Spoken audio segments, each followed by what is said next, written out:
Here's the truth you might be afraid to admit. You're exhausted. And it's not just from a busy week. You're exhausted from the mental load of managing everyone else's emotions, how everyone else feels, especially when it has to do with how they feel about you. That is what I like to call the nice girl burnout.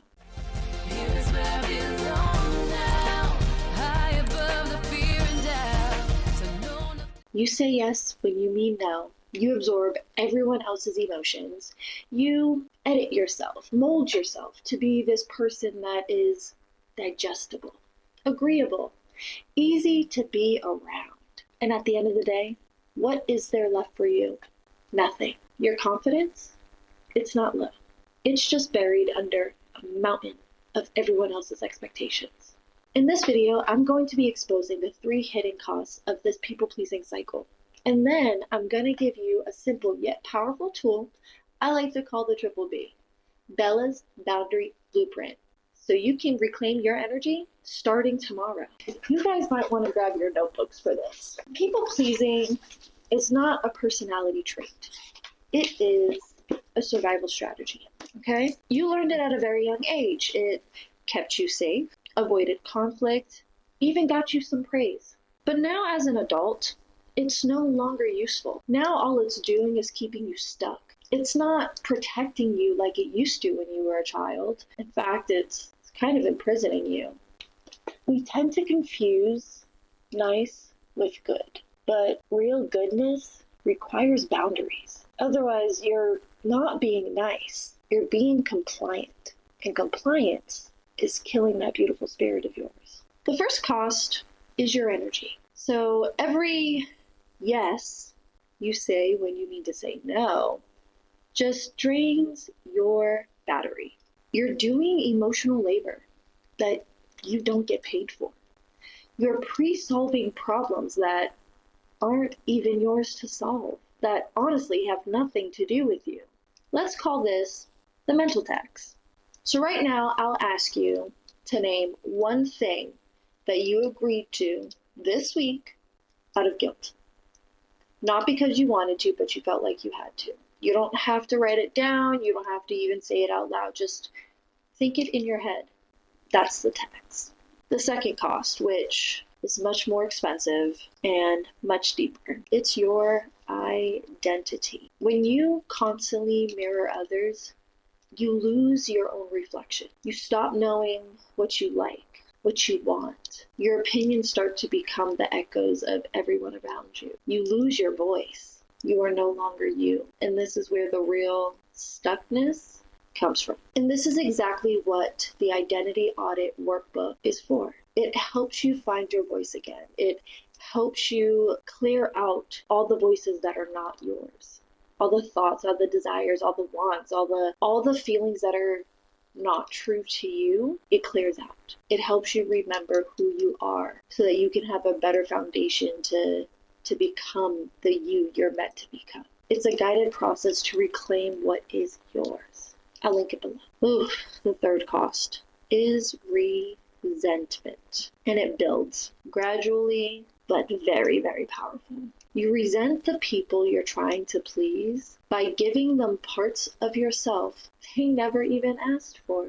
And then you start to resent yourself for giving it away. It is a vicious, very draining cycle. Now here's how you get out of this using the triple B. It's divided into 3 parts. First things first, before you set a boundary, you need to find the leaks. And we're not looking for the big, dramatic ones. We're looking for the subtle energy drains. So what I want you to do, either right after this video or later today, tomorrow morning, whatever the next time you have a few minutes, and I want you to answer these 2 questions. When did I experience a tiny feeling of resentment today? And by tiny, it could be an unplanned call that kind of interrupted what you have going on. You'll know what's tiny to you. Everybody's going to feel differently about it. When did I experience a tiny feeling of anxiety about someone's potential reaction? Sometimes you might not recognize something as a feeling, but maybe there's a thought there where you do everything in your power, you overthink, you overdo because you're worried about how somebody else might react to whatever it may be. So think about that. Even if you didn't necessarily feel it, but if you thought about it, it still falls into this category. Now, these feelings, they're your boundary alarms. They're not flaws, they're information. Write just 1 or 2 for each question. This audit that's only going to take you a few minutes of your time is going to be the core of self-awareness. It's how you stop operating on autopilot. Now we're going to take one item from your audit and we're going to create a boundary script that is clean, lean, and real. So clear is going to be to state the simple fact or need. Lean is no over-explaining, no fabricating, no making excuses, just the need. And then for real, we are offering a genuine alternative or reaffirming the relationship. Before you have this conversation with yourself, I need you to pick a why word that is going to be bigger, more impactful than the anxiety that's about to try to fight you. This word is going to connect you to your deeper identity. Some examples are integrity, peace, respect. And when anxiety tries to come around and give you that right hook, what do? You think about that word, that anchor, and you duck, okay? You stick to it. You respect your true identity. This shifts it from a confrontation to a commitment to your new standard. And this is the work we do in the standard 12-week identity program. It's one thing to know a script, and it's a whole nother thing to rebuild your inner world. We spend 12 weeks finding your true identity so that these actions become your new natural rhythm. If you're ready for this kind of depth, the link to apply is down below. Find the link, write the script, and anchor your why.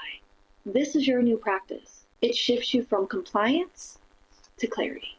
Once you've figured out what your why word is, come back to the comments and post it. Let's build a wall of intention together. You are not here to be the easiest person in the room, okay? You are here to be the most authentic one. Now go take up space. I'll see you next week.